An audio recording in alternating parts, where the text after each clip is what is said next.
Good morning बच्चों।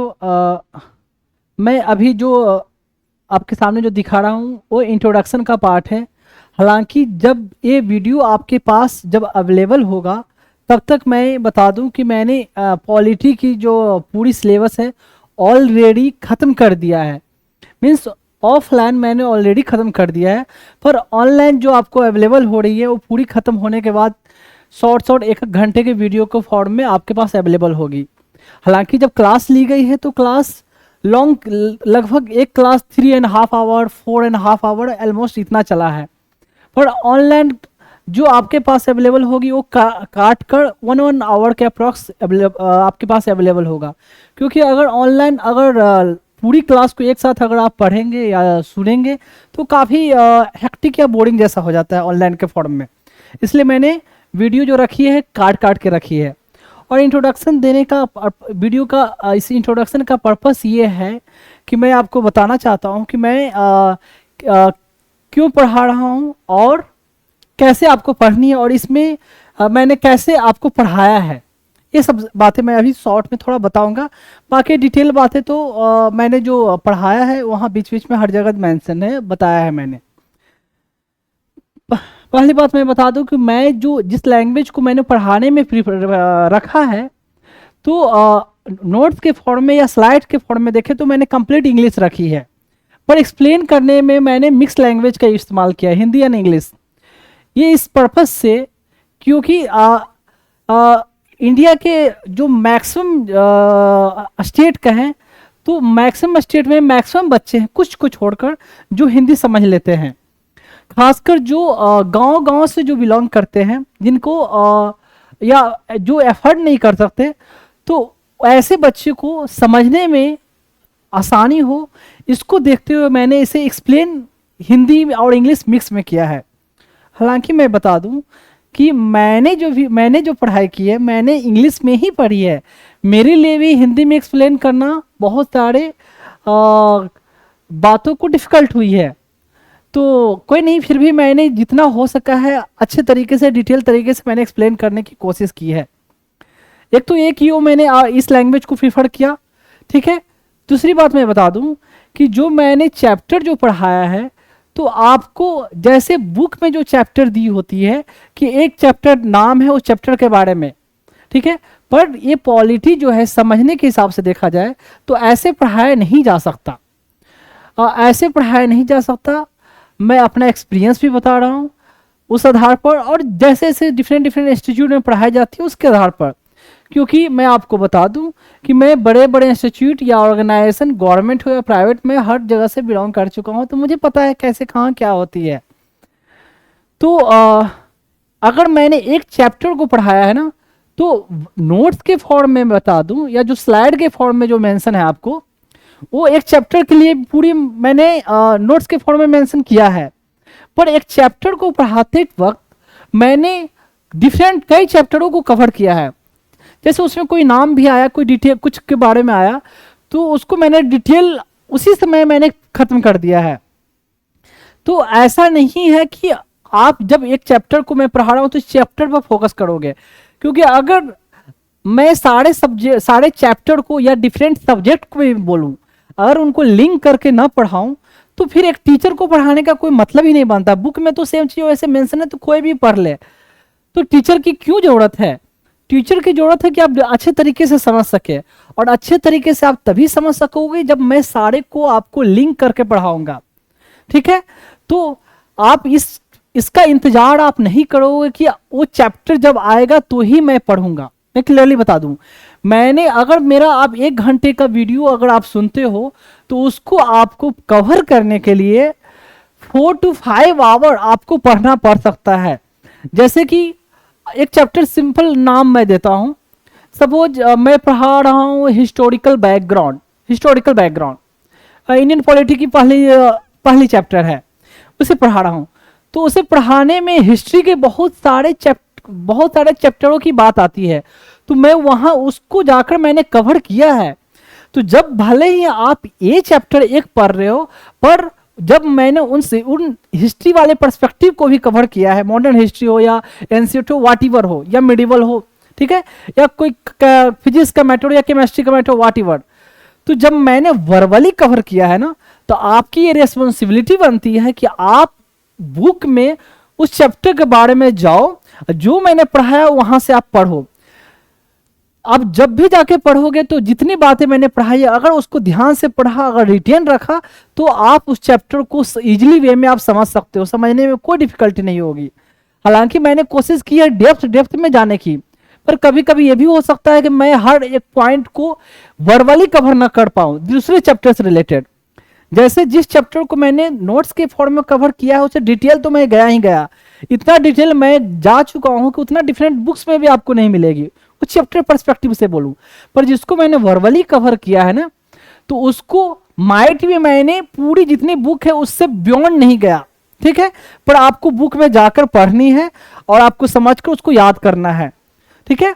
तो ऐसे, तो इसलिए मैंने बोला ना कि आप अगर सर्च कर देखोगे ना, तो सर्च करके कुछ चैप्टर का नाम ही आएगा, पर ऐसा लगेगा कि एक चैप्टर को रहते हुए बड़े में जब आप सुनोगे ना अगर, तो लगेगा कि बहुत सारे चैप्टर खत्म हुई है, ठीक है। तो इसलिए मैंने ये बता दिया कि आपको उतनी मेहनत करनी है साथ में। और इस एग्जाम को, जो एग्जाम के लिए मैं पढ़ा रहा हूँ सिविल सर्विसेज के लिए, तो इस एग्जाम को क्वालिफाई करने के लिए कोई शॉर्ट फंडा नहीं होता या कोई क्रैश कोर्स नहीं होता है कि कोई किसी को 1 मंथ का कोर्स करा दे और you will be able to qualify. Nothing happens like that, I am telling you clearly, मैं आपको क्लियरली बता दूं। इस एग्जाम की छोड़ दो, यहां तक कि कोई ग्रुप डी के एग्जाम के लिए भी बात कर दूं ना, तो उस एग्जाम को क्वालिफाई करने के लिए किसी को 1 महीने का क्रैश कोर्स करवा दिया जाए और वो क्वालिफाई हो जाए, ऐसा नहीं होता है। अगर कोई ऐसा करते हैं तो आप खुद समझ लो ऐसा नहीं हो सकता। जब तक आप पहले से डेप्थ में नहीं गए हो, पढ़े नहीं हो, तब तक क्वालिफाई नहीं कर सकते। जब मैंने यहां पढ़ाया है तो मैंने प्रीलिम्स, मेंस, इंटरव्यू, ठीक है, प्रीलिम्स, मेंस, इंटरव्यू तीनों को पर्सपेक्टिव को देखते हुए मैंने कवर किया है कि प्रीलिम्स को ऐसा नहीं कि जब पढ़ाई जाती है तो प्रीलिम्स के लिए अभी पढ़ेंगे, मेंस के लिए बाद में पढ़ेंगे और वो क्वालिफाई होने के बाद इंटरव्यू की तैयारी करेंगे। बिल्कुल नहीं, ऐसा नहीं होता है। तो बीच बीच में हर चीज को मैंने डिस्कस किया है, जो मेरा भी एक्सपीरियंस रहा है, एक तो ये सब चीज, तो सारी चीज को मैंने कवर की है। अब खुद पढ़ोगे, जब सुनोगे, देखोगे, तो आपको खुद ये पता चल जाएगा। देख, तो ये कोई, क्योंकि कुछ बच्चे ऐसे बोलेंगे कि मैं किसी चैप्टर को बहुत डिटेल में गया, बहुत डेप्थ में गया, तो क्यों डेप्थ में गया, मैं सब चीज दिखाऊंगा कि एग्जाम में कैसे कैसे क्वेश्चन पूछे गए हैं, कैसे लिखना है। जब ध्यान से वाकई में सुनोगे, क्वेश्चन देखोगे मतलब मैं सब दिखाऊंगा सामने, तो आपको लगेगा कि इतना भले ही डेप्थ में पढ़ाया है, पर ये इतना डेप्थ, ये भी फिर भी ऐसा नहीं कि बहुत डेप्थ है, इतना हमें जानना है। क्योंकि जिस एग्जाम के लिए पढ़ रहे हो ना, ऑफिसर के लिए, क्लास ए ऑफिसर, IAS, IPS, IFS और व्हाटएवर जितने सारे सर्विसेज उस एग्जाम के लिए पढ़ रहे हो, तो उस एग्जाम के लिए बच्चों के पास उतनी कैलिबर होनी चाहिए, क्योंकि उस ढंग से वहां आपको परफॉर्म करनी है, वहां काम करनी है। इसलिए मैं आपको बता दे रहा हूँ कि ऐसे आप कितने बच्चे सोचे हैं कि बहुत डिटेल टफ है, ये है, ये बकवास पढ़ा रहे, इतना जाने की जरूरत ही नहीं है। तो ऐसा अगर सोचोगे तो ऐसे क्वालिफाई होने से रहा नहीं हो सकते। जो फैक्ट है, जो फैक्ट बात है। अब कितना घंटा पढ़ना है, ये सब वो बीच बीच में मैं डिस्कस करूंगा। एक तो ये समझ गए कैसे पढ़ना, की लैंग्वेज में क्यों कवर किया और कितनी आपको मेहनत करनी है, ये बता दिया। मैं दूसरी बात मैं बता दूं कि मैं जो ये पढ़ा रहा हूं उसका पर्पस क्या है। उसका पर्पस मेरा क्या है कि बेसिकली ये पढ़ाना, एक तो बच्चों को मतलब जो गरीब बच्चे भी है वो भी समझ सके, एक तो ये, ठीक। दूसरी बात, इसको पढ़ाने का मेरा एक और पर्पस क्या है कि मुझे एक तरह से मैं बता दूं कि फंड रेज करना। उन बच्चों के लिए मैं फंड रेज करना चाहता हूं जो बच्चे ऑर्फेन या अनाथ है, जिनके कोई नहीं है दुनिया में, माँ बाप कोई नहीं है, ठीक है। तो उन बच्चों के लिए मैं फंड रेज कर रहा हूं। और दैट्स मैं पर्सनली बता दूं कि मेरा ये जो ड्रीम है, गोल है, लक्ष्य है, व्हाटएवर बोले आपको, कि इंडिया के हर स्टेट से मिनिमम मैं एक बच्चे को मैं अडॉप्ट करूं, मिनिमम एक, हर इंडिया के हर एक स्टेट से। तो उसे, उन बच्चों को नर्चर करने के लिए, नरिश करने के लिए, परवरिश करने के लिए मुझे सफिशिएंट अमाउंट की जरूरत है।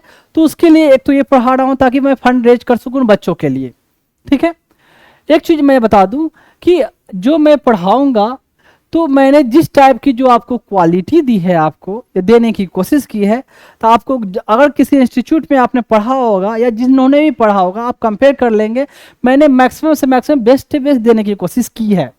ठीक है, तो ऐसा नहीं है कि मैं ही बेस्ट हूँ, बेस्ट तो कोई भी हो सकते हैं, पर डिफरेंट डिफरेंट इंस्टीट्यूट में भी अच्छे तरीके से पढ़ाई जाती है, पर उनका टाइम कंस्ट्रेंट, मतलब टाइम की कमी हो जाती है कि वो 2.5 घंटे या 3.5 घंटे का होता है एक क्लास, मतलब पर डे का क्लास। तो 9 महीने 10 महीने 11 महीने में सिलेबस खत्म करते हैं, तो कैसे खत्म कर पाएंगे? मैं भी रह चुका हूँ वहां से, तो मुझे पता है, पर मेरे पास ऐसा कोई रिस्ट्रिक्शन है नहीं, तो मैंने पूरी डिटेल में पढ़ाई है। तो मैं बता रहा था उन बच्चों को, फंड बच्चों के लिए देखिए, आप कितने लोगों ने मुझे बोला कि आप कितना भी अच्छा पढ़ा लो, आप फंड रेज नहीं कर सकते ऑनलाइन के जरिए। ट्रू, चलो कोई मान लिया भी जाए, पर जिनको ये खुद रियलाइज होगा वो खुद देंगे, कोई कंपलसरी नहीं है। और कि कोई ऐसा मेरे पढ़ाने में ऐसा नहीं है कि जब तक आप लिंक को पेमेंट नहीं करोगे आप आगे देख नहीं सकते। आराम से सबके लिए ओपन है, सब लोग देख सकते हैं, उसमें कोई रिस्ट्रिक्शन नहीं है। तो देने की जब इच्छा हुई, जो मैं काम कर रहा हूँ, मैंने भी कभी नहीं सोचा था कि I will be able to do this thing, या मुझे ये काम करूंगा। जैसे आम लोगों की तरह सबकी होती है कि एक अफसर बनकर बढ़िया से एक अच्छी तरीके से लाइफ गुजारनी है। मैंने भी लगभग जब आप लोग की उम्र में था तो ऐसे ही सोचा था, पर कब लाइफ में क्या चेंज हो जाती है पता नहीं होता, और कब हो जाता है। तो ऐसे जिनको खुद लगेगा अगर ईश्वर ने, खुदा ने, अल्लाह ने, वाहिगुरु ने और जीसस ने जब मुझे ये अपने आप में मन में ये करने के लिए लाया भावना, तो सामने वाले के मन में खुद आ जाएगी। ठीक है, तो ये है। एक बात और बता दूं, जो चैनल हो गई या यूट्यूब की चैनल, फेसबुक, ट्विटर, इंस्टाग्राम, उसके बारे में डिटेल, वो मैं चैप्टर जब खत्म होगा, चैप्टर खत्म मतलब इस टॉपिक को या हर क्लास के खत्म होने के बाद मैं उसको दिखा दूंगा। और अभी जो वीडियो अब अवेलेबल होगी इंट्रोडक्शन वाली, लगभग ऑलमोस्ट हर क्लास में मुझे ये डालना पड़ेगा, फिर बाद में ऐसा होगा कि मैं नहीं डालूंगा। ठीक है, तो एक तो ये जो भी पेमेंट का ऑप्शन है वो स्क्रीन पर ये यूपीआई आईडी या जो भी आपका हो बार कोड, वो आपको दिख जाएगा। आप जो भी पेमेंट करो, आप एज ए फी पेमेंट करो, भले आपकी मन है या ना माने, नहीं मन है तो मत करो, ये आपकी विश है।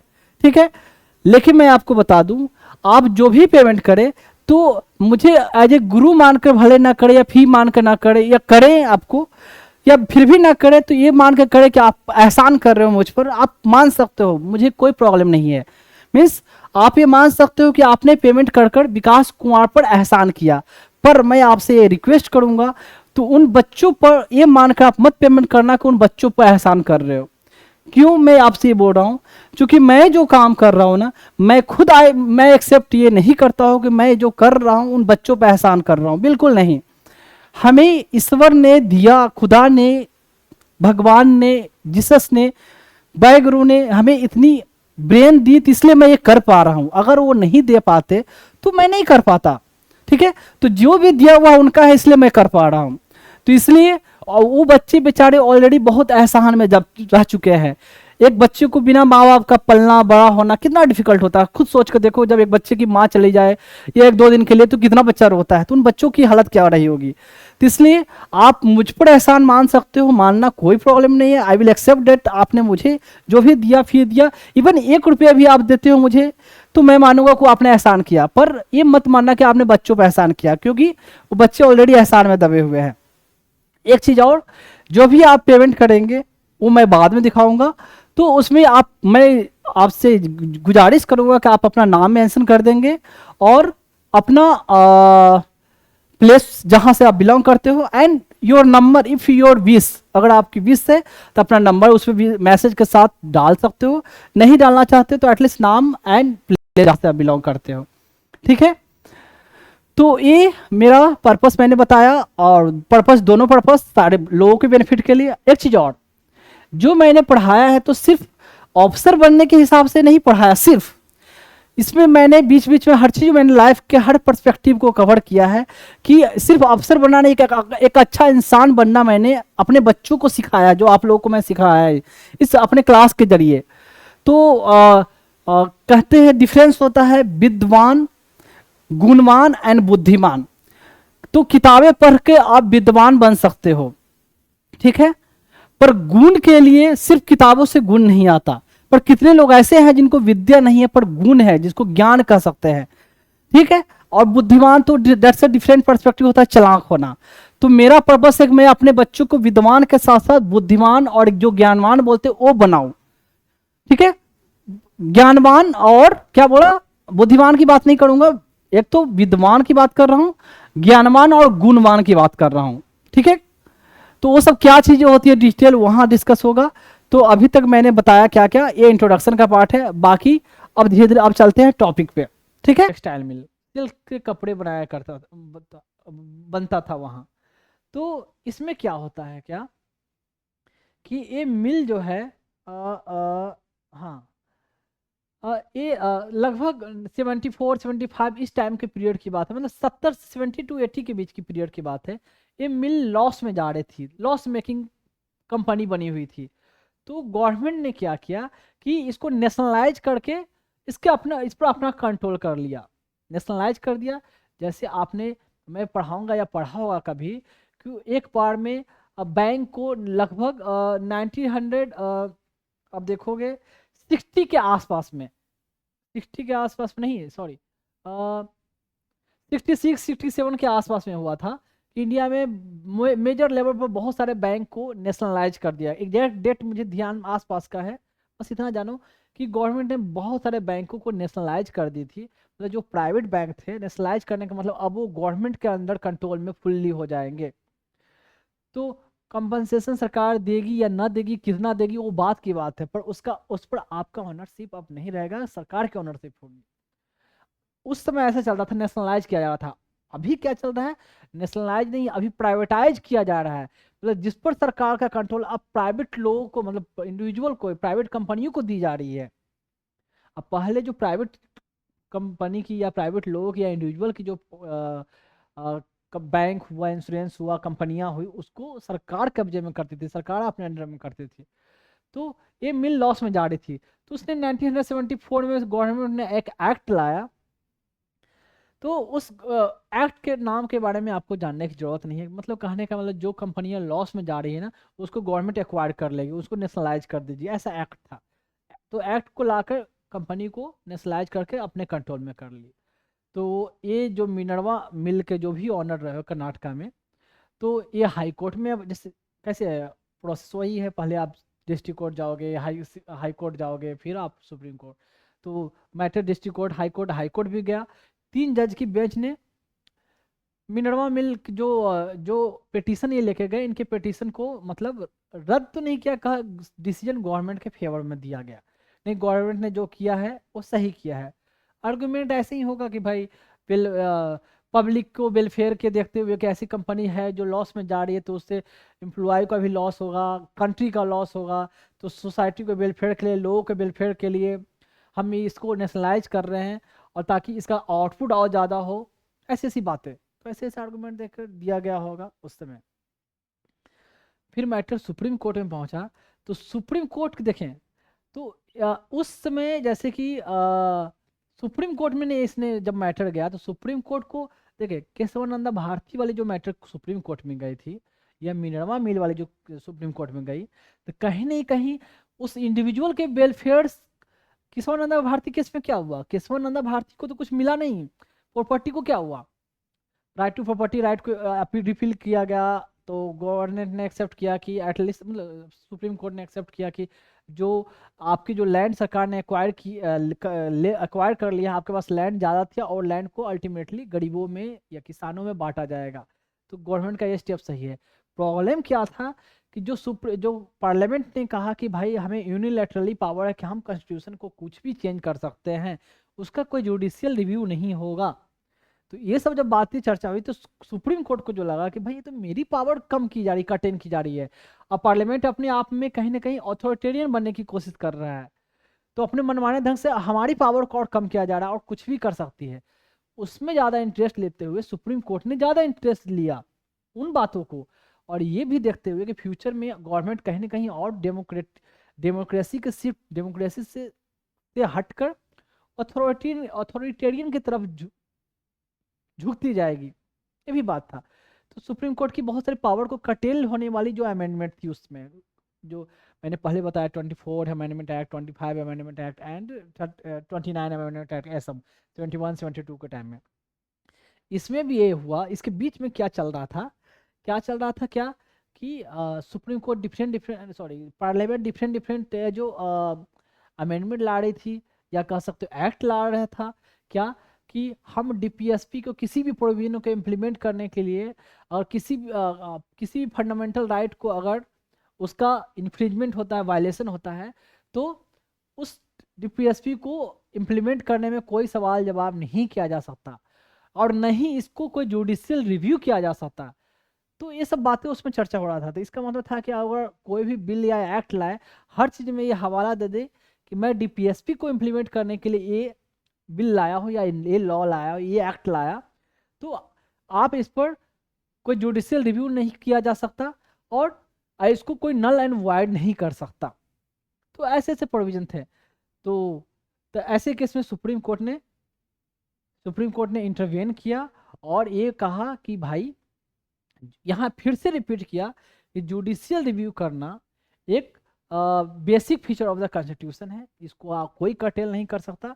कुछ भी अगर अमेंडमेंट करते हो, वो कॉन्स्टिट्यूशनल है या नहीं, कॉन्स्टिट्यूशनल उसकी कॉन्स्टिट्यूशनलिटी पर अगर सवाल उठती है, तो सुप्रीम कोर्ट उस पर जुडिशियल रिव्यू बिना हिचक, बिना सवाल किए कर सकती है।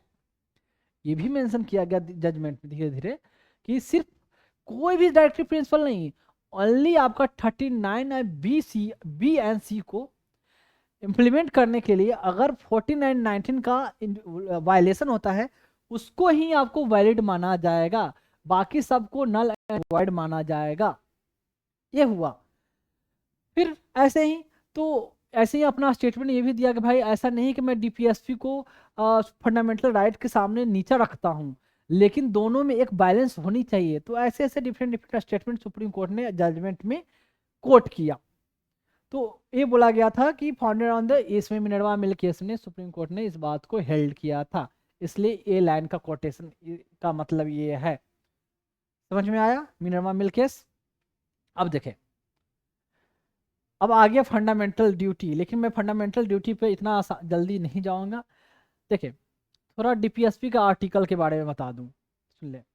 डीपीएसपी 36 से 51 तक है। 36 क्या मेंशन करता है?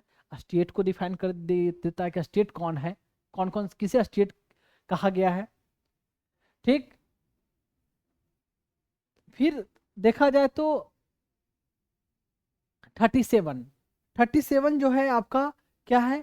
37 में ये स्पेशल डायरेक्शन दिया गया है, कॉन्स्टिट्यूशन में डायरेक्शन दिया गया है कि स्टेट जो है डीपीएसपी को जब कोई लॉ बनाए, कोई एक्ट बनाए, तो डीपीएसपी को ध्यान में रखेगी, और डीपीएसपी को ध्यान में रखते हुए कानून बनाएगी, या डीपीएसपी को इम्प्लीमेंट करने का कोशिश करेगा। अराउंड 36 बताया, 37 बताया, और 38 में ये कहा गया है कि गवर्नमेंट क्या है, कोशिश करेगी, स्टेट कोशिश करेगा क्या इस्टेब्लिश करने के लिए, social economic and political justice establish करने की कोशिश करेगा।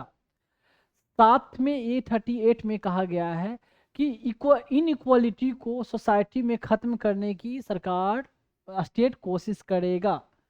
ये 38 में इनइक्वालिटी ना रहे, और लोगों को सोशल इकोनॉमिक जस्टिस की बात कही गई, यहाँ तक कि पॉलिटिकल जस्टिस की भी बात कही गई है, पर पार्टिकुलरली सोशल इकोनॉमिक जस्टिस को एम्फेसाइज किया गया है। अब है 38 हुआ। 39 का देखें, 39 में A B C D, small a small b सब 39 clause, small a small b small c small d small e small f, ये यहाँ तक कि 39 कैपिटल ए भी है। थोड़ा थोड़ा देख लें। 39 ए में कहा गया है कि लोगों की लाइवलीहुड के लिए सरकार लाइवलीहुड सब लोग को मिले, इसका ये कोशिश करेगी, 39 ए में कहा गया। बी एंड सी बार बार मैंने बताया कि इक्विटेबल डिस्ट्रीब्यूशन की बात करेगी कि मटेरियल रिसोर्सेज को सोसाइटी में डिस्ट्रीब्यूट करेंगे। सी में कहा गया कंसंट्रेशन ऑफ वेल्थ ना हो, एक प्रोडक्शन पर एक का कंट्रोल ना हो, 39 सी हुआ।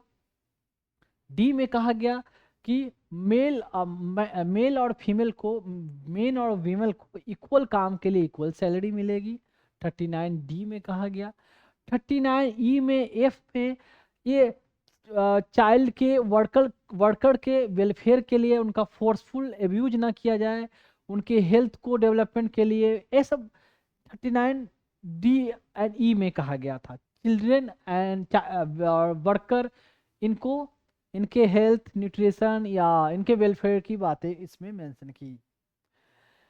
39 ये हुआ ABCDE। 39 कैपिटल A में कहा गया कि पुअर लोगों को फ्री लीगल एड मिलेगा। जो गरीब लोग हैं, जो डिसएडवांटेज सोशली बैकवर्ड पीपल हैं, जो अफोर्ड नहीं कर सकते, उनको फ्री लीगल एड की फैसिलिटी, मतलब लीगल एड मतलब जैसे कि सरकार खुद अगर कोई अपना रिप्रेजेंटेटिव, जैसे कोई किसी मुकदमे में किसी पर मुकदमा चल रहा है, कोई जेल में किसी को, सरकार पुलिस ने किसी पर्सन को सपोज जेल में बंद किया, कुछ कानून कोई भी सिविल लॉ या क्रिमिनल लॉ से रिलेटेड मैटर हो, पर वो इतना गरीब है कि वो वकील अफोर्ड नहीं कर सकता, तो सरकार उसके लिए खुद वकील की अरेंजमेंट करवाती है। अब वो वकील अच्छा होगा नहीं अच्छा होगा, ये केस जानबूझ कर खींचते बहुत खींचेगा या आपको ध्यान नहीं देगी, वो तो अलग बात है, वो तो इंडिविजुअल की ऑनेस्टी की बात है। पर सरकार उसको डेजिग्नेट करेगी कि आप इस पर्सन के लिए आप कोर्ट में अपीयर होगे, उनके फेवर में केस लड़ोगे आप। ये हुआ 39A कैपिटल ए। फिर 39A कैपिटल ए के बाद 40 की बात हुई। आर्टिकल 14 में मेंशन है पंचायती राज, मतलब कि सरकार लोकल गवर्नमेंट यानी पंचायत की इस्टेब्लिश करने की कोशिश करेगी, उसका डेवलपमेंट, उसमें सुधार, पंचायती राज से रिलेटेड जो मैटर है पंचायत को इस्टेब्लिश कराना। तो उसमें 30 आर्टिकल 40 में मेंशन है 40 में, ये हुआ 40 में। 41 में मेंशन ऐसे है कि सरकार स्टेट, मतलब सरकार मतलब स्टेट, डिसेबल पर्सन, आप कह सकते हो जो बीमार पर्सन हैं, ओल्ड एज पर्सन है, उनको उनकी भलाई की जो बातें, उनको डेवलप, उनको उत्थान की जो बातें, उनके वेलफेयर की जो बातें कही गई है, वो आर्टिकल 41 में कहा गया है। आर्टिकल 42 में कहा गया है मैटरनिटी, मतलब जो प्रेग्नेंट लेडी है उनको रिलीफ मिलेगा। सरकार उनके लिए जैसे है ना कि कुछ स्पेशल छुट्टी का भी प्रोविजन है कि देखते हैं कि जो प्रेग्नेंट लेडी को कोई जॉब में है, गवर्नमेंट जॉब में खासकर, तो उनको उसके लिए अलग से छुट्टी दी जाती है। फिर उनको अलग कोई स्कीम सरकार चलाती है प्रेग्नेंट लेडी के लिए, देखते हैं कि उनके लिए या तो पैसे देना, या आप कह सकते हो वैक्सीनेशन का जो शेड्यूल है, या फ्री में कुछ आयरन की, फॉलिक एसिड की टैबलेटें बांटना, या उनका मंथली चेकअप के लिए कहीं कैंप लगवाना सरकार का, या हॉस्पिटल में जो स्पेशल उसके लिए एक प्लेस कह सकते हो, या स्पेशल क्लिनिक चलना, ये सब जो भी हो, मैं प्रेग्नेंट लेडी के वेलफेयर को देखते हुए जो कुछ बातें मेंशन की गई हैं वो मेंशन किया गया है किसमें, आर्टिकल 42 में। अब 43 में जो है वो मेंशन किया गया है कि स्टेट क्या करेगा, कोऑपरेटिव सोसाइटी को इस्टेब्लिश करने की कोशिश। फिर उसके अलावा आप कह सकते हो कि कोऑपरेटिव सोसाइटी के साथ साथ आप 43 में मेंशन किया गया है कि कह सकते हो उसमें एक है कोऑपरेटिव सोसाइटी, उसके बाद मैं अभी बताता हूँ। उसमें साथ में वर्कर भी ऐसा कहा, मेंशन किया है कि वर्कर के वेलफेयर के लिए बात की गई है कि वर्कर जो है कम से कम उनका भी पार्टिसिपेशन होगा, इंडस्ट्री में पार्टिसिपेशन होगा। फिर कॉटेज इंडस्ट्री को ग्रोथ के लिए भी स्टेट जो है कोशिश करेगी। ये सब चीज़ें 43 में मेंशन किया गया है।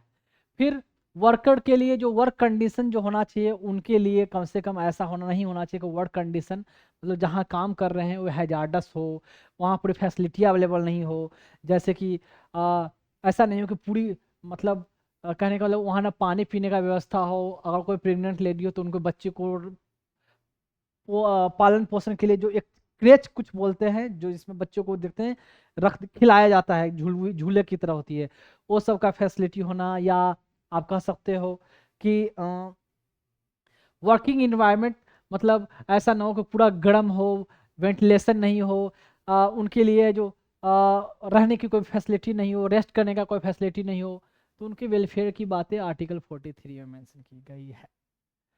आर्टिकल 44 में देखा जाए तो आर्टिकल 44 में क्या है, uniform civil code. Uniform civil code की मतलब गवर्नमेंट एक कोशिश करेगा कि इन्फॉर्म सिविल कोड इम्प्लीमेंट करे।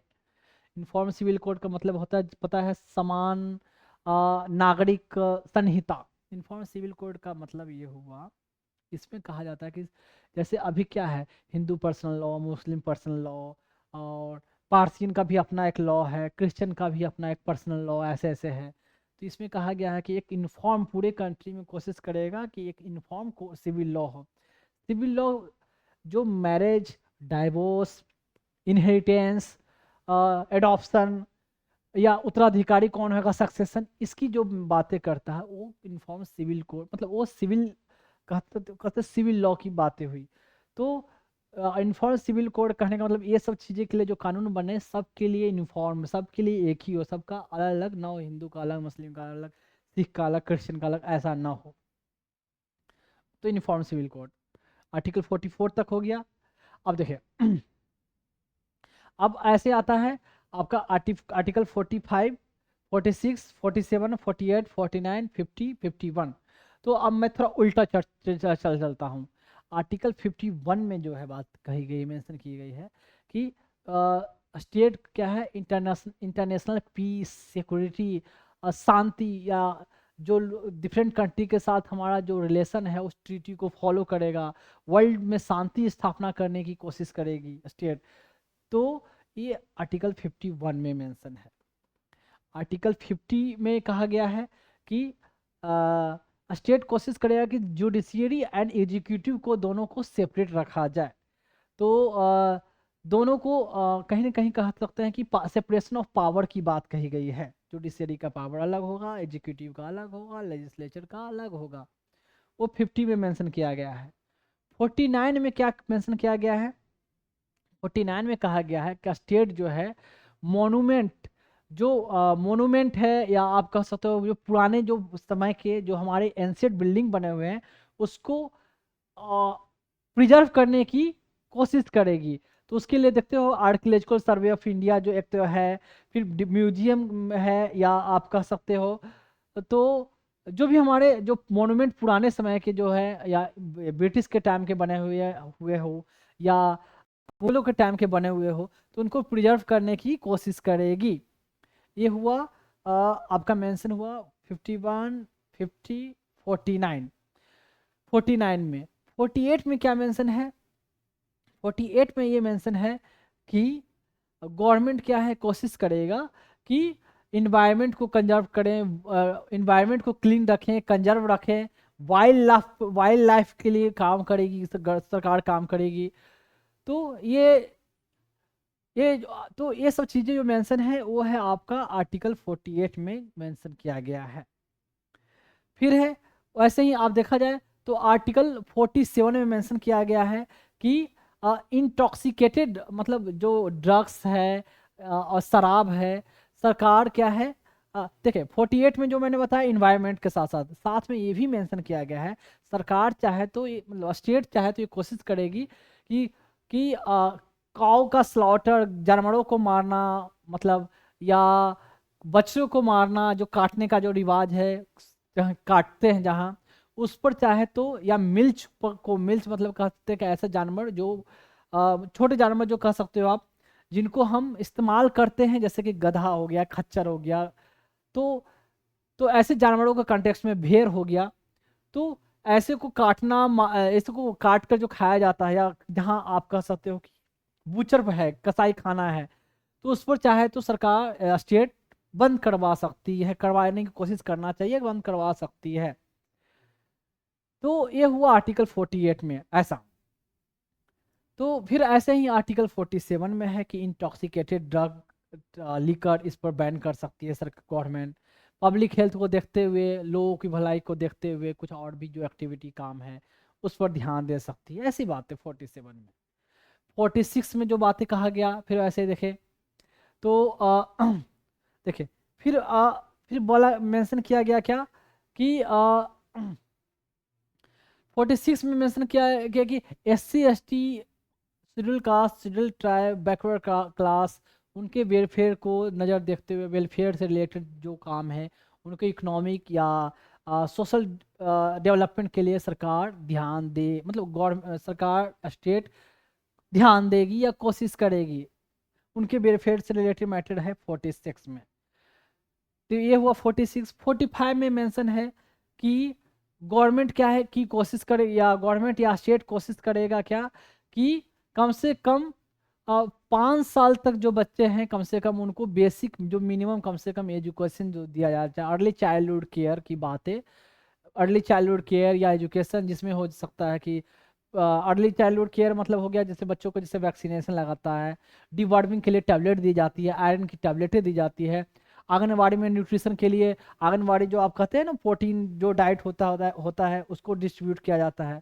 तो अर्ली चाइल्डहुड केयर की बातें उसमें मेंशन की गई है टिल 5 ईयर ऑफ एज। और उनके 5 ईयर से पहले भी उनको कोई एजुकेशन देना हो तो उसको एजुकेशन देने की कोशिश सरकार करेगी। तो ये हुआ आर्टिकल आपका 45। 44 तो यूनिफॉर्म सिविल कोड मैंने आपको बता दिया। तो घूम फिर कर देखे इसमें तो कहीं ना कहीं सरकार कोशिश करेगी या स्टेट कोशिश करेगा, स्टेट करेगा या इंडेवर करेगा जो भी हो, तो लोगों के वेलफेयर को देखते हुए, इन्वायरमेंट को, मोनूमेंट को, इंटरनेशनल पीस सिक्योरिटी को, वर्कर के लिए, या आप कह सकते हो लाइवलीहुड के लिए या लिविंग वेज के लिए लोगों को कम से कम रोजगार का स्रोत मिले, या प्रॉपर्टी एक जगह कंसंट्रेटेड ना हो, लोगों को इक्वलिटी ना अनइक्वलिटी ना रहे, इक्वलिटी करने की कोशिश करना, पंचायत इस्टेब्लिश करना, अब शराब को बंद करना, काऊ का स्लॉटर ना हो, तो SC ST जो है इनका वेलफेयर करना, तो ये सब चीज़ें, ये सब इनके डेवलपमेंट वेलफेयर इनकी बातें की गई है directive principle of state policy में। समझ में आया? तो डिफरेंट आर्टिकल को मैंने ऊपर ऊपर थोड़ा बहुत आपको बताया। अब देखें, अब ये पहले मैं जाता हूँ जो शुरू में मैं फिलोसफिकल बातें जो मेंशन यहाँ था, तो वो क्या था, यहाँ देखें कहाँ गया।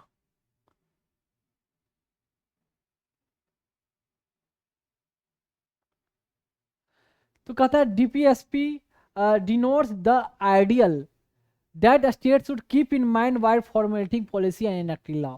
तो पॉलिसी बनाने से पहले या कानून बनाते समय कहने का मतलब, तो ये जो आइडियल जो आइडियल मैंने चर्चा किया उसको उसको स्टेट को उसको ध्यान में रखना चाहिए। ये कहने का मतलब वो आइडियल क्या था जो मैंने आर्टिकल में आपको बताया। तो वो आदर्श कह सकते हो, वो सिद्धांत कह सकते हो, क्या क्या है तो उसको ध्यान में आपको रखना है। ये हुआ कहने का मतलब। अब देखें, और कॉन्स्टिट्यूशनल इंस्ट्रक्शन है, तो कॉन्स्टिट्यूशन के द्वारा इंस्ट्रक्शन दिया गया कि ये सब चीज को आप फॉलो करेंगे, इंप्लीमेंट करवाने की कोशिश करेंगे। ये हुआ। अब देखें, अब है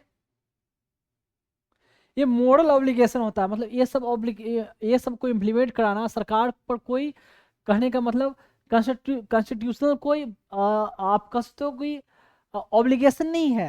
मतलब कॉन्स्टिट्यूशन में बोला गया है कि आपको मैंडेटरी नहीं है कि इसको इन्फोर्स करना ही करना है, पर आपकी मोरल नैतिक जिम्मेदारी खुद की एक चाहत होनी चाहिए कि आप ये सब चीज को इम्प्लीमेंट करने की कोशिश करोगे। ये हुआ। अब नॉन जस्टिसेबल क्यों है ये भी बता देता हूं। अब ये नॉन जस्टिसेबल इसलिए है कि देखिए, जितनी जितनी बातें मैंने बोला आर्टिकल में मेंशन है, उतने को अगर रियल में इम्प्लीमेंट करवाया जाए तो उसके लिए सरकार को बहुत पैसे, सबका ग्रोथ करना हो, सबको डेवलपमेंट करना हो एकदम, तो ऐसे इम्प्लीमेंट कर जब हो जाए तो पूरा धरती प्लस इंडिया जो है स्वर्ग बन जाएगा। उसके लिए काफ़ी रिसोर्सेज, पैसे की ज़रूरत है।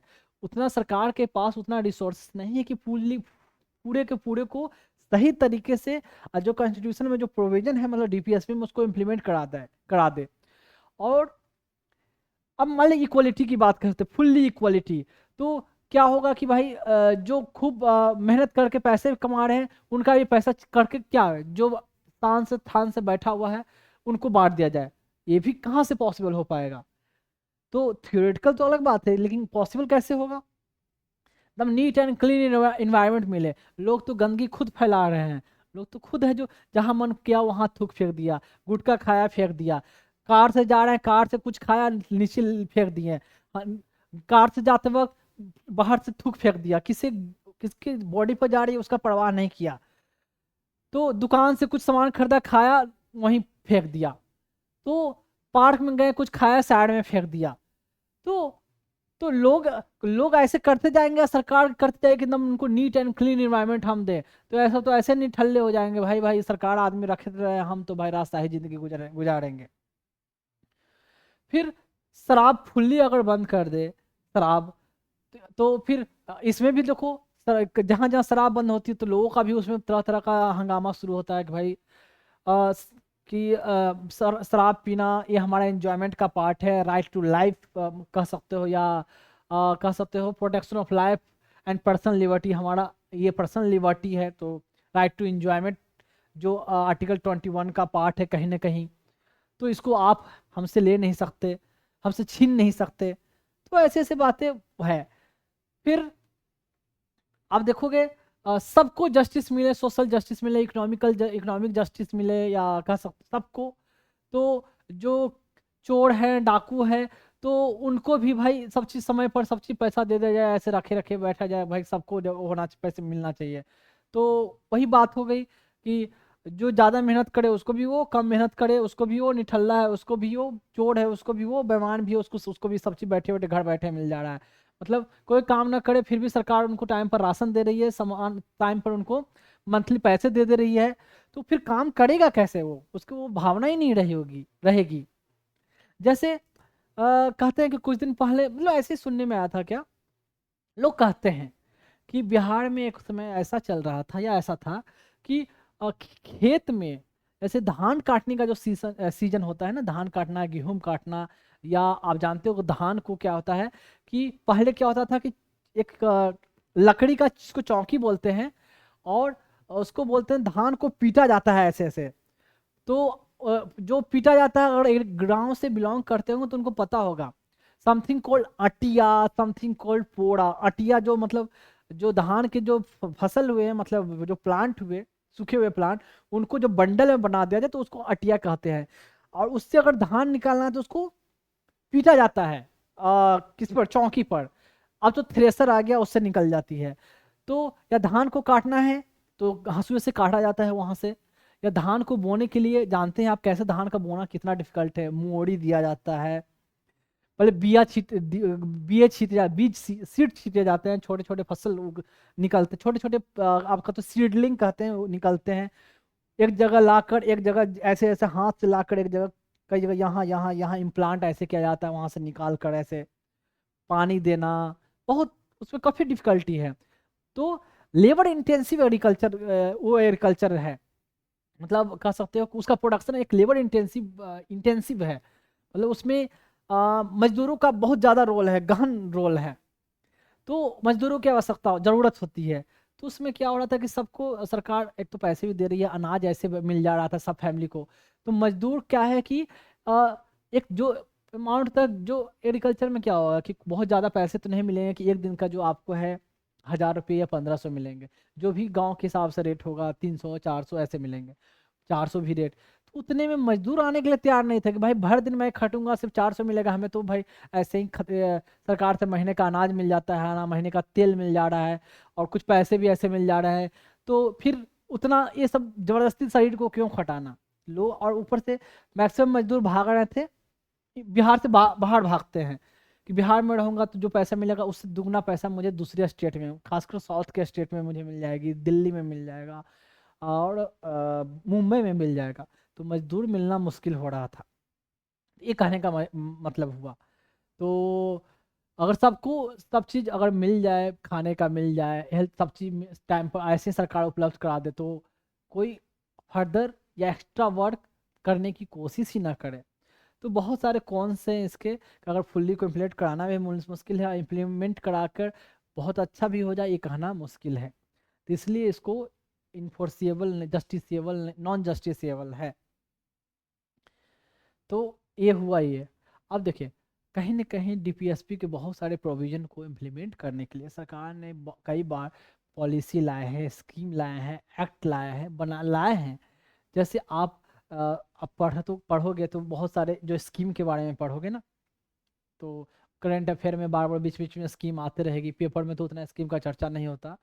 तो अ, इस स्कीम के जरिए सरकार क्या कोशिश कर रही है डीपीएसपी को ही इम्प्लीमेंट करने का। जैसे स्वच्छ भारत अभियान कहो, तो स्वच्छ भारत अभियान कहो, या आप कह सकते हो मिड डे मील स्कीम कहो। ऐसे कुछ कुछ मैं ऐसे नाम बताता हूँ।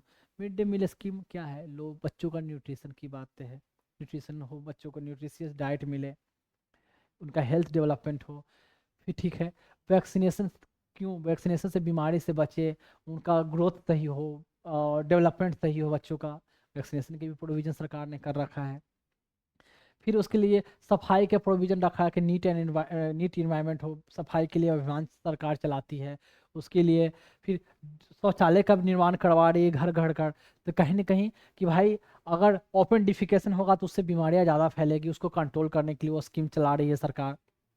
फिर आप देखोगे कि लोग कह सकते हैं कि अब इन्वायरमेंट को क्लीन रखने के लिए लोग गैस इसका पुआल, जिसको गोईठा बोला जाता है, पुआल बोलते हैं। पुआल पुआल बोल नहीं बोला जाता, उसे बोला जाता है अ, अ, इसको गोबर से जो ड्राई कर कर जो बनाया जाता है। अ, उसका ध्यान मुझे नाम नहीं है ऐसे। बिहार में तो गोईठा टाइम का नाम का एक वर्डिंग है, ऐसा यूज करते हैं। दिल्ली में क्या वर्ड यूज करते हैं, मुझे अभी वर्ड सामने लफ्जों पे नहीं आ रही है। चलो, उसका या लकड़ी का या कोयले का लोग इस्तेमाल ना करें तो क्या है, तो सिलेंडर की फैसिलिटी दी जा रही है, घर घर सिलेंडर अवेलेबल किया जा रहा है, सिलेंडर कम दाम पर मिल रहे हैं, और किसी को फ्री में भी प्रोवाइड किया जा रहा है गैस चूल्हा स्टार्टिंग में। तो गवर्नमेंट क्या नीट इन्वायरमेंट के लिए, लोगों के स्वास्थ्य के लिए ये स्कीम ला रही है। फिर आप देखोगे कहीं ना कहीं डिसेबल को पेंशन दिया जाता है, विधवा को पेंशन दिया जाता है, ओल्ड एज पर्सन को पेंशन दिए पैसे दिए जाते हैं, जो भी अमाउंट हो 500 600 1000 1500 ऐसे दी जाती है। उनके डेवलपमेंट की बात के लिए कोशिश सरकार करती है। फिर देखो कहीं ना कहीं डिफरेंट डिफरेंट स्टेट में सरकार शराब पर रोक लगाती है, और जो इलीगल कह सकती है ड्रग की बात में जो है कह सकती है इंटॉक्सिकेटेड ड्रग है, मतलब लिकर ड्रग, ड्रग मतलब आजकल हीरोइन, चरस, तो सरकार कभी इसका परमिशन नहीं देती, इस पर हमेशा रोक लगा रखी है। ये और बात है कि इलीगल तरीके से बहुत जगह चल रहा है, तो कहीं ना कहीं सरकार इसके लिए एक्ट बना रखा है। In water act, forest act, wild life act, ऐसे कानून सरकार बना रखा है इसको कंट्रोल करने के लिए, इसके फॉरेस्ट को कहीं ना कहीं कह सकते हो आपको मेंटेन रखने के लिए, वाइल्ड लाइफ को कहीं ना कहीं आप कह सकते हो उनको मेंटेन रखने के लिए। तो ऐसे ऐसे डिफरेंट डिफरेंट एक्ट सरकार ने बनाया है। तो कहने का मतलब आप देखोगे कि जो जो जो प्रोविजन है, मजदूरों के लिए फैक्ट्री एक्ट बना हुआ है, मिनिमम वेजेज एक्ट बना हुआ है। तो फिर आप कह सकते हो ऐसे लेबर के लिए भी लेबर लॉ, लेबर कोड, ऐसे ऐसे सब बने हुई है, बना है ना, सरकार ने बनाया है। तो जो जो आप देखो कहीं ना कहीं कॉन्स्टिट्यूशन में जो जो मॉन्यूमेंट के लिए जो कह सकते हो कि अगर आप मॉन्यूमेंट को आप कहीं तोड़ फोड़ करते हो या पब्लिक प्रॉपर्टी को तोड़ फोड़ करते हो तो उसके लिए भी स्ट्रिक्ट पनिशमेंट है कि हाँ भाई इतने मंथ का जेल होगा, इतना फाइन लगेगा, सरकार ने उसके लिए भी कानून बना रखा है। यूनिफॉर्म सिविल कोड की बात रही तो डिफरेंट डिफरेंट स्टेट जैसे अभी इम्प्लीमेंट करने की कोशिश कर रहे हैं। ये सही है या गलत है वो मैं आपको फंडामेंटल राइट पढ़ाऊंगा तो उसमें डिटेल जिक्र करूंगा, प्रोज एंड कॉन्स, पर मैं ये नहीं कह रहा हूँ कि यूनिफॉर्म सिविल कोड होना चाहिए और ये भी नहीं कह रहा हूँ कि नहीं होना चाहिए। तो उसमें मैं अभी नहीं जाऊंगा, अगर मैं जाता हूँ तो काफ़ी डीप हो जाएगा अभी। तो बेसिकली ये मेरा बताने का है कि देखिए कहीं ना कहीं जो डीपीएसपी में मेंशन है उसको इम्प्लीमेंट करने के लिए समय समय पर सरकार कोई ना कोई कानून बनाती रहा है, बना रही है। तो ऐसे ही लिविंग वेज की बात कहो या मिनिमम वेज की बात कहो, तो जैसे कि आप कहा देखते हो क्या, हम्म, ये क्या एक है NREGA, Mahatma Gandhi national rural employment guarantee act, minimum 100 days के लिए, 100 डेज के लिए वर्क मिलेगा ईच हाउस होल्ड को, इतनी पैसे मिलेगी, इतनी सैलरी मिलेगी, तो कहीं ना कहीं उनको रोजगार मिले। लोगों को स्किल डेवलपमेंट के लिए कौशल विकास योजना ऐसे ऐसे है, तो कुछ ना कुछ ऐसे स्कीम चलती रहती है। हेल्थ के डेवलपमेंट के लिए लंबी चौड़ी टीबी के लिए कई प्रोग्राम है, लेप्रोसी के लिए प्रोग्राम है, एड्स के लिए सरकार प्रोग्राम चला रही है, पोलियो के लिए तो पल्स पोलियो आप जानते हो मिशन जो है, पल्स पोलियो अभियान वो है। तो कहीं ना कहीं आप देखोगे डीपीएसपी में जो जो प्रोविजन है उसको इम्प्लीमेंट करने के लिए सरकार, स्टेट, शुरू से लेकर स्टार्ट इंडिपेंडेंस ऑफ इंडिया, जब से आज़ाद हुआ देश, तब से कुछ ना कुछ act, law, rule, policy, scheme बनते रहे हैं। ये कहने का मतलब, ये बताने का मतलब। तो अब तो मैं समझ सकता हूँ कि जितना डीपीएसपी मैंने पढ़ाया, तो आप समझ गए होंगे कि डीपीएसपी होता क्या है। नाम ऐसे directly principle of state policy ऐसे ऐसे, कभी कभी पहली बार पढ़ो तो समझ में नहीं आता कि है क्या चीज़। अब कुछ भी पढ़ोगे, कभी भी सुनोगे सुनोगे तो आपको पता रहेगा कि डीपीएसपी का मतलब होता क्या है। तो अब देखें, ये सब चीज़ मैंने बता दिया। अब आता है, आया जाए फंडामेंटल ड्यूटी पर। डीपीएसपी के बारे में आपको पता है, मैंने बताया था कि एक कंसेप्ट जो है आयरलैंड से, आयरिश कॉन्स्टिट्यूशन से लिया गया था। अब फंडामेंटल ड्यूटी देखें, फंडामेंटल ड्यूटी के बारे में देखा जाए तो ये कहाँ मेंशन है, 51A नाम का एक आर्टिकल है, 51A। तो 51A में पार्ट 4 तक तो डीपीएसपी, पार्ट 4 में भी पार्ट 4A बनाया गया, और सिर्फ एक आर्टिकल डाला गया 51A। उसमें कई कई कई कई कई मतलब लगभग 11 के आसपास ऐसे ऐसे, मतलब कुछ कुछ आप कह सकते हो छोटे छोटे पॉइंट ऐसे मेंशन है। मैं उसको बारे में बता दूंगा अभी।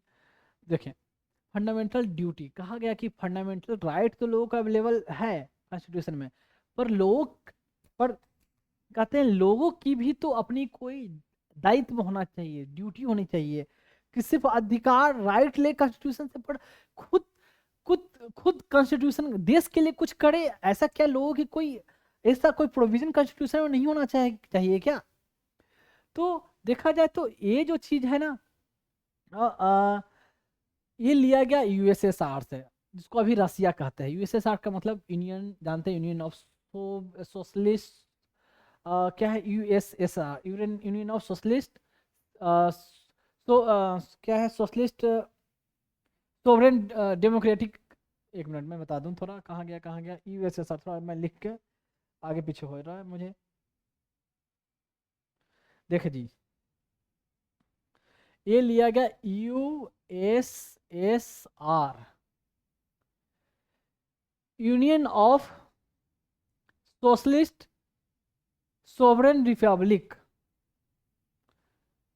ठीक है, union of socialist, union of sovereign socialist Republic ऐसे है, सोवरेन सोशलिस्ट रिपब्लिक ये है, सॉरी ये है यूएसएसआर, जो कि पहले बार बार पहले के टाइम में यूज होता था। अभी रसिया रसिया रसिया यूज होती है इसको। पहले रसिया को यूएसएसआर कहा जाता था। बाद में रसिया रसिया एक बहुत बड़ा एक तरह से कहो यूएसएसआर एक कंटिनेंट ही था। उसके डिफरेंट कंट्री उससे बाद में हुआ कि अलग हुए। उसको बोलते हैं कि रसिया का विघटन हुआ यूएसएसआर का, जिसको सोवियत संघ भी कहा जाता है हिंदी में।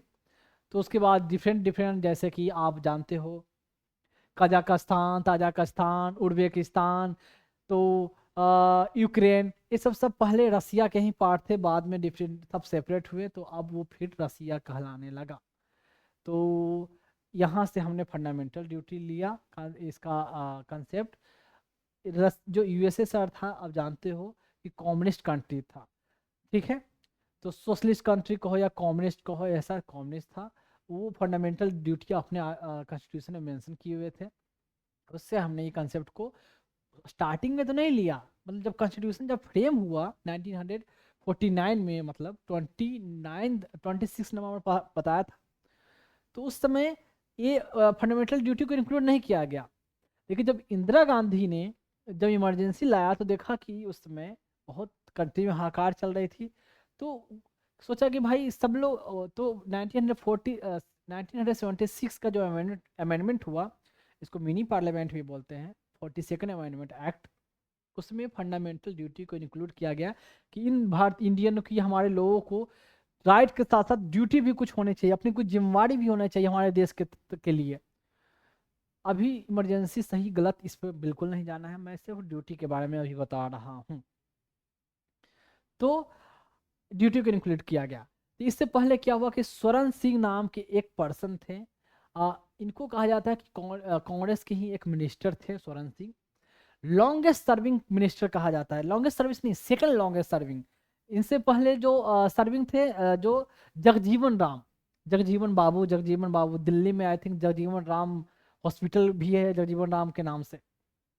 तो वो लॉन्गेस्ट सर्विंग मिनिस्टर रहे, मिनिस्टर। और उसके बाद कहता है सेकंड लॉन्गेस्ट सर्विंग जो रहे मिनिस्टर अब तक इंडिया में, ये रहे।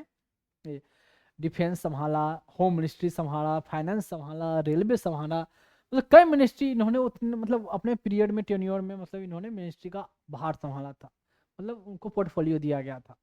तो सूरन सिंह जो एक सरदार थे, सिख थे, एक कमेटी उनके मतलब इनके चेयरमैन में एक कमेटी इस्टेब्लिश किया गया, सेटअप किया गया। और इस कमेटी ने रिकमेंड किया कि भाई कुछ कुछ फंडामेंटल राइट के साथ साथ कुछ फंडामेंटल ड्यूटी भी लोगों की होनी चाहिए। इनका रिकमेंडेशन के आधार पर फिर फंडामेंटल ड्यूटी को इंक्लूड किया गया कॉन्स्टिट्यूशन में।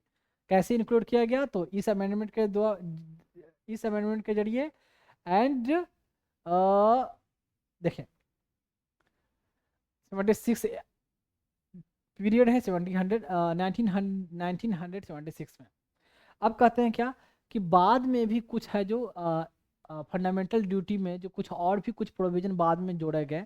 2002 में एक प्रोविजन जोड़ा गया, 86 कॉन्स्टिट्यूशनल अमेंडमेंट एक्ट हुआ। उसके द्वारा ये जोड़ा गया कि भाई कम से कम लोगों की ये जिम्मेवारी है, रिस्पॉन्सिबिलिटी है कि अपने बच्चों को या अपने चाइल्ड या अपने वार्ड जिनको वो केयर कर रहे हैं उनको कम से कम प्राइमरी एजुकेशन या एलिमेंट्री एजुकेशन दे। 6 साल से 14 साल तक के बीच में कम से कम उनको एजुकेशन देने की उनकी अपनी जिम्मेवारी होनी चाहिए, उनकी ड्यूटी होनी चाहिए। तो ये मेंशन किया गया है 18 मतलब 86 कॉन्स्टिट्यूशनल अमेंडमेंट एक्ट के जरिए। इसमें और क्या क्या ड्यूटी थी मैं बताऊंगा। तो यहाँ तक ये है। तो उस समय जोड़ा गया, बाद में भी जोड़ा गया, हो सकता है बाद में और कॉन्स्टिट्यूशन में जोड़ा जाए कुछ अमेंडमेंट करके। अब ध्यान रखेंगे कम से कम ये सब जो मेंशन किया है ना, ये आपको जानने की जरूरत है। एग्जाम में क्वेश्चन पूछा जाता है कि 86 कॉन्स्टिट्यूशनल अमेंडमेंट एक्ट 2002 वाला एग्जाम में पूछा जाता है। तो ऐसे नहीं कि फालतू में है ये सब। एक तो मैं आपको दिखाता ही हूँ कैसे कैसे डीप डीप में क्वेश्चन पूछा जाता है। ये कोई क्रैश कोर्स नहीं है, क्रैश कोर्स मैं बताऊंगा एग्जाम से पहले जो 2-3 दिन का क्रैश कोर्स होगा, 10 घंटे लगातार पढ़ा दो आप एग्जाम क्वालिफाई कर लोगे। ये एग्जाम या कोई भी कंपटीशन, एग्जाम की बात नहीं, कोई भी कंपटीशन ऐसा नहीं होता है।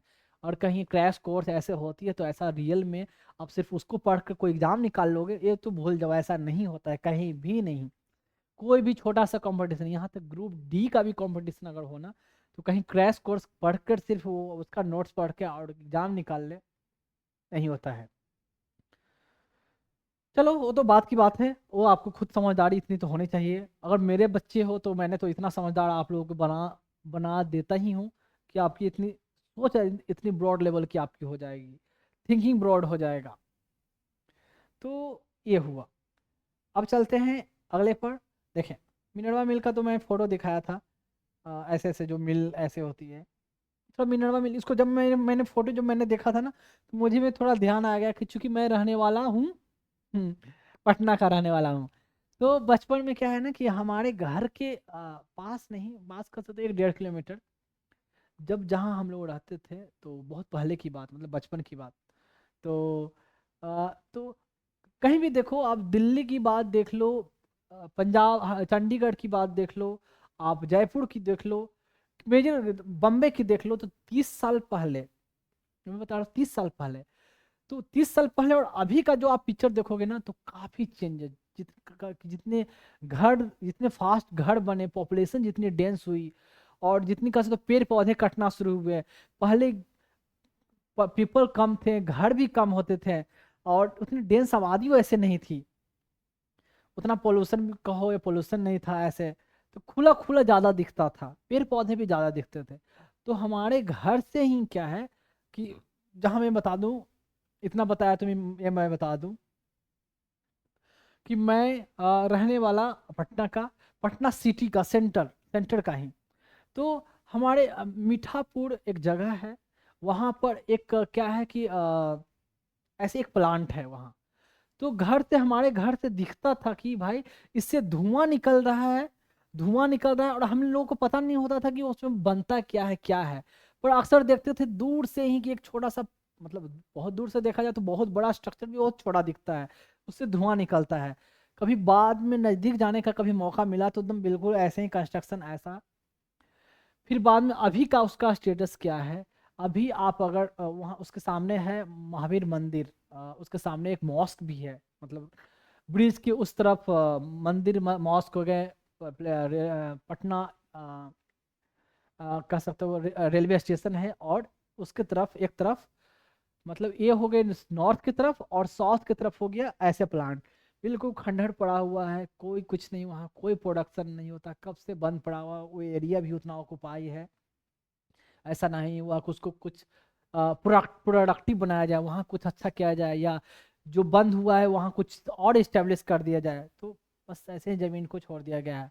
तो बचपन से मैं देखा करता था कि हाँ भाई, क्योंकि फैक्ट्री वाला एरिया रहा था नहीं वो, पर हाँ एक ऐसे कुछ थे वहाँ, एक फैक्ट्री टाइप का, और आज तक मुझे पता नहीं कि क्या प्रोडक्शन होता था, बस धुआं निकलते हुए हम लोग उस समय देखा करते थे, बिल्कुल सेम ऐसे ही construction.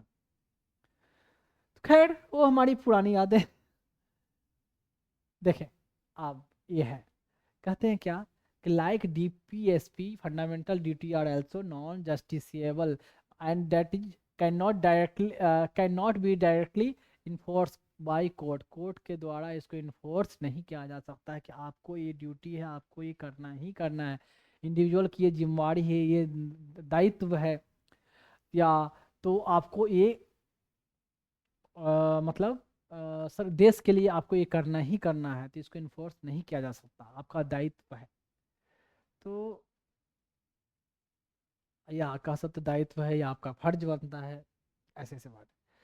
There is no legal sanction against their violation, मतलब ड्यूटी में जो मेंशन किया गया फंडामेंटल ड्यूटी में, अगर आप उसको वायलेट करते हो तो इसके लिए कोई कानून के तौर पर कोई ऐसा लीगली, मतलब कोई सैंक्शन नहीं किया गया है कि आप वायलेट करोगे तो आप इसको इसके लिए पर वायलेट नहीं कर सकते, मतलब इसका लीगली कुछ मेंशन नहीं है कि इसको आप वायलेट नहीं कर सकते, लीगल अनुमति नहीं है ऐसा कुछ।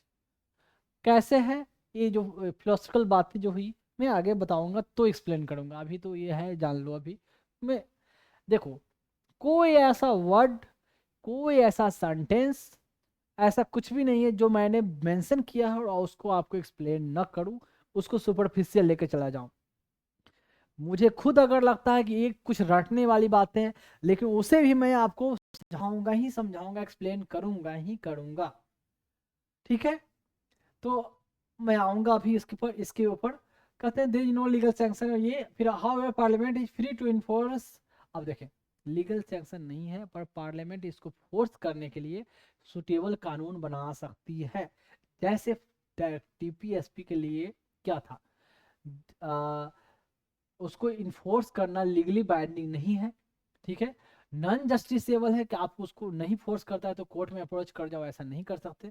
फिर भी सरकार उसके लिए कानून बना रही है ना, बनाती है, पॉलिसी बनाती है।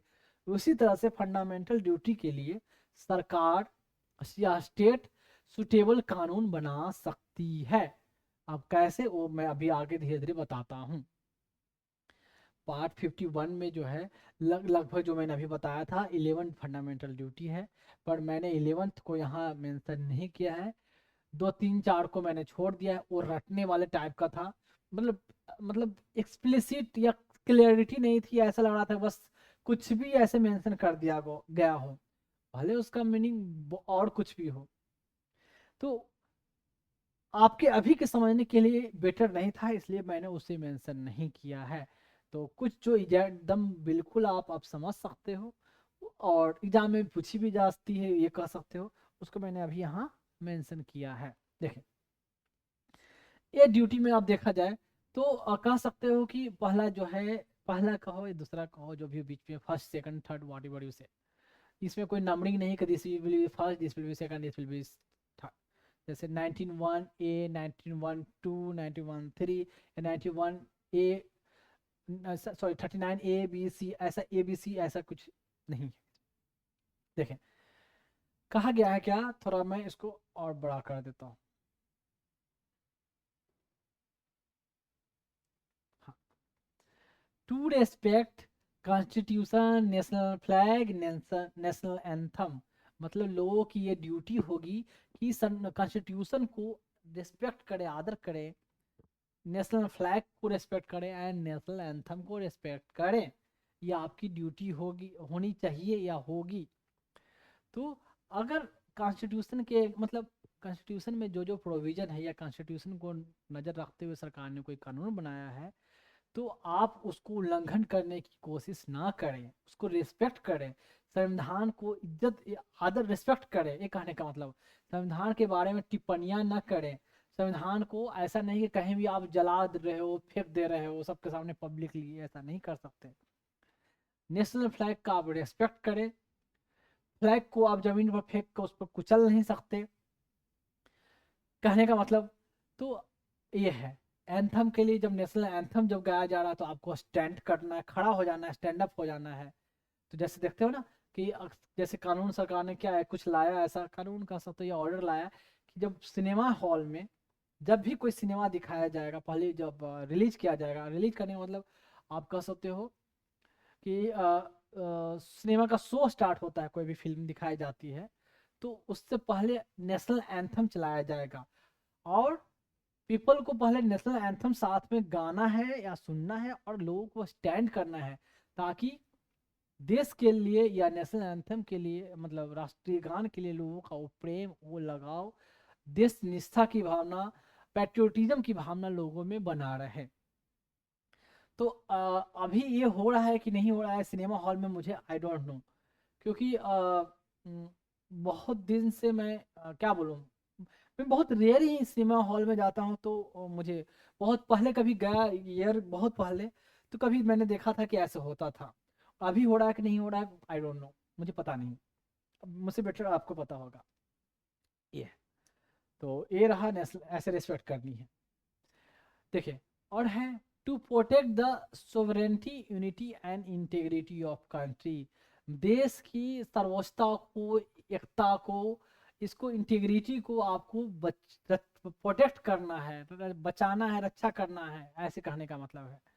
तो ऐसा नहीं कि आप कोशिश करो कि यहाँ का इंफॉर्मेशन आप किसी अदर इनेमी कंट्री को रिलीज कर दे रहे हो, देश को बांटने की कोशिश कर रहे हो, या चाह रहे हो कि हमारा ही कंट्री किसी और से हार जाए, किसी कोई और हमारे कंट्री को कब्जा कर ले, और या आप कोई स्टेट को या तोड़ने की कोशिश कर रहे हो, जैसे कि हमारा एक पॉलिटिकल स्टेटमेंट ऐसा दे रहे हो, या चाह रहे हो कि मैं खालिस्तान एक अलग कंट्री बनाओ, या आप कह सकते हो कि नॉर्थ ईस्ट वाले में जैसे कैसे है कि उनका माओइस्ट का उनका डिमांड है कि मुझे सेपरेट कर दिया जाए, अलग कंट्री बना दिया जाए।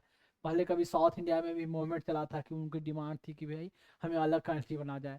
तो यूनिटी इंटीग्रिटी को आपको प्रोटेक्ट करना है। ये हुआ दूसरा, सेकंड पॉइंट।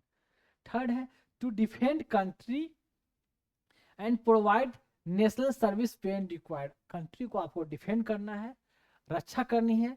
फौज में जब भी जरूरत हो या फौज की सर्विस की जरूरत हो तो आपको अगर बुलाया जाए लोगों को, तो आप उसके लिए तत्पर रहोगे।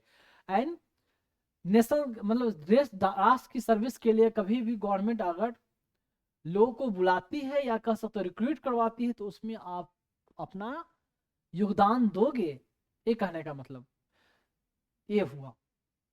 तो defend country and provide national service. अब तो मैंने भी नेशनल सर्विस दिया है, और देखो मैं अभी आपको बता दूं, जैसे कि आप कहते हैं ना कि टू सर्व द नेशन, तो why are you joining military, Indian air force और नेवी, तो ऑप्शन रहेगा टू सर्व द नेशन। तो ऐसा नहीं है कि आप सिर्फ डिफेंस में जाकर ही you are serving the nation. even you are not a defense person, even you are a civil servant, even you are not a civil servant, civil में भी नहीं हो, डिफेंस में भी नहीं हो, आप नॉर्मल एक पर्सन हो जो कोई गवर्नमेंट जॉब में, पब्लिक एम्प्लॉयमेंट में नहीं है, then you can also serve the nation. Border पर खड़ा रहना वो ही देश की सर्विस नहीं है। आप जहां भी हो, आप कंट्री के लिए, लोगों के लिए, वेलफेयर के लिए, कंट्री को ग्रोथ के लिए आप कर रहे हो, that is also the service of the nation, nation की सर्विस है। मैं आपको क्लियरली बता दूं, जैसे अगर अगर आप कुछ भी नहीं हो, एक स्टूडेंट हो, आप बाहर गंदगी नहीं फैला रहे हो, किसी के साथ बेईमानी नहीं कर रहे हो, किसी का हक नहीं मार रहे हो। जैसे कि आप स्टूडेंट हो, पेपर वाला को पैसा देना है, ठीक है, तो उसका पैसा मार कर उससे पहले ही रूम खाली कर लिए, खाली करके भाग गए। सब्जी वाला की जो सब्जी खरीदे, ऑनलाइन पेमेंट हुआ नहीं कि तुम निकल लिए चुपचाप, भीड़ में है, तो वहां बेईमानी कर रहे हो। रेस्टोरेंट में खाए, वहां है जो पैसे दिए नहीं, भीड़ है तो वहां निकल लिए। ऑनलाइन ऑर्डर किए, ऑनलाइन ऑर्डर करने में जानबूझ के चालाकी कर रहे हो, लोगों को परेशान क्या कर रहे हो कि रिटर्न है तो बार बार जानबूझ के रिटर्न करो, कोई नहीं यार रख लेते हैं रिटर्न, 7 दिन तो है ना, 6 दिन यूज करेंगे, 7वें दिन रिटर्न कर लेंगे। उसका सामान कुछ नया जूते ऑर्डर किया और यहाँ से तुमने पुराने जूते पैक करके बोले कि तुमने तो पुराने जूते भेजे थे, उसको भेजवा दिया।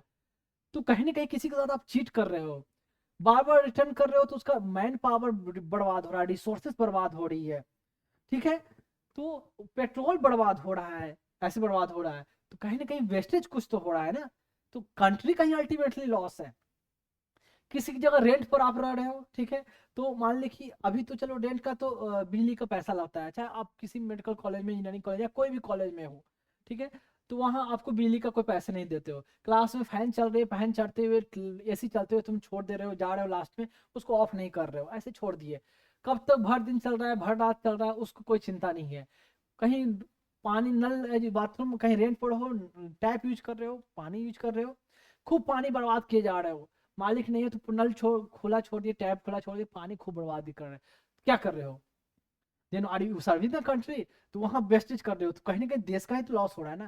देन ऑल्सो इसको रोक कर भी अगर ये सब चीज आप नहीं करो तो then you also you are serving the nation, कहीं ना कहीं तुम कंट्री के लिए, कंट्री के जीडीपी में कंट्रीब्यूट कर रहे हो, आउटपुट दे रहे हो, कुछ ना कुछ तो कर रहे हो अच्छा लोगों का। लेकिन अगर ये सब करके, तो कहने का मतलब, ये बताने का मेरा क्या हुआ अर्थ। कितने लोग बोलोगे कि मैंने जॉब नहीं करता हूँ या जॉब में अभी नहीं हूँ तो मैं कैसे सर्व कर सकता हूँ देश का, कैसे, how can I serve the country. Serve करने के लिए सर्विस में जाना ये कोई जरूरी नहीं है, आप जहां हो वहां अच्छे रहकर भी आप कहीं कैसे भी सर्व किया जा सकता है, कर सकते हो, ऐसा नहीं है। तो खैर, कहीं भी हो, स्कूल में हो, कॉलेज में है, बच्चों की हेल्प किए, अपने जूनियरों की हेल्प किए, उनके साथ बिहेवियर आप सही रखे। कॉलेज में गए, अब अगर आपके सीनियर ने आपको रैगिंग की है तो आप क्या करोगे, सीनियर पर तो भड़ास नहीं निकाल सकते, वो भड़ास किस पर निकाल रहे हो, जूनियर पर निकाल रहे हो, जूनियर को उसको परेशान ऐसे कर रहे हो।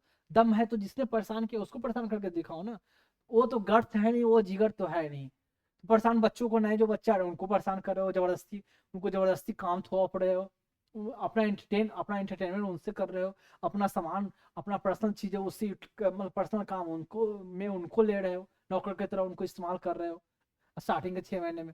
तो जो भी हो, और रिसोर्सेज वेस्टेज की तो मैंने बात कर ही दी ऐसे।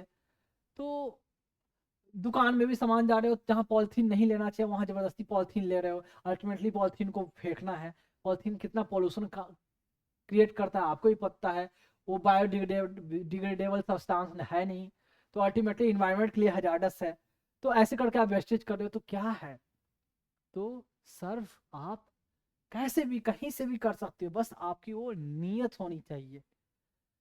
तो कहने का मतलब ये है, बाकी प्लास्टिक हेल्थ के लिए कितना हैजार्डस क्या होता है, कभी मैं मेडिकली में पढ़ाऊंगा, या आप कभी कोई डिमांड करते हो कि मुझे इस या I am suffering from this thing sir, उसका मैं बहुत जगह भटक चुका, मुझे कोई क्योर नहीं मिल रहा है, यहाँ गया वहाँ गया, देन देन आप मुझे याद करो, I will teach about that.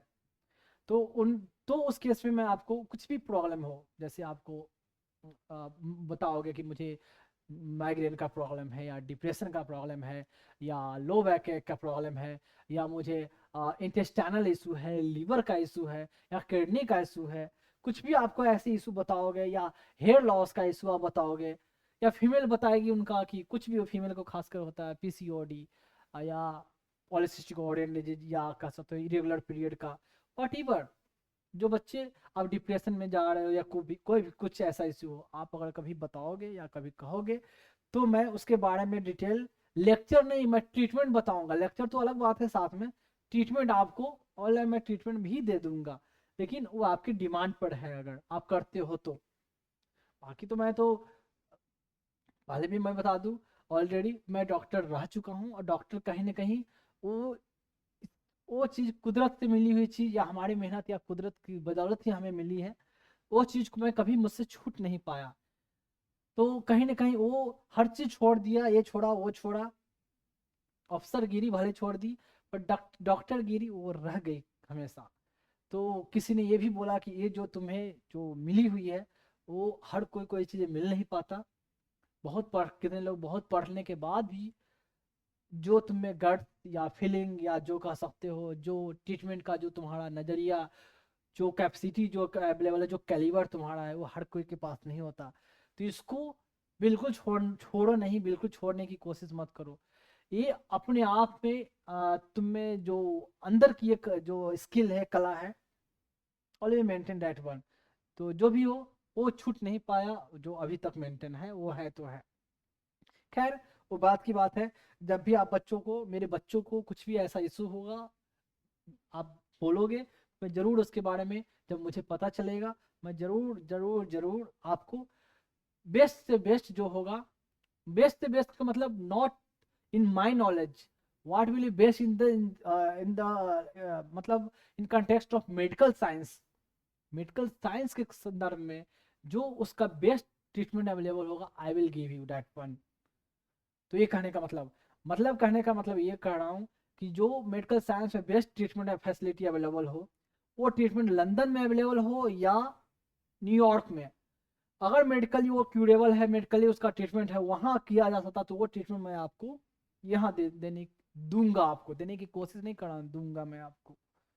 तो ये है।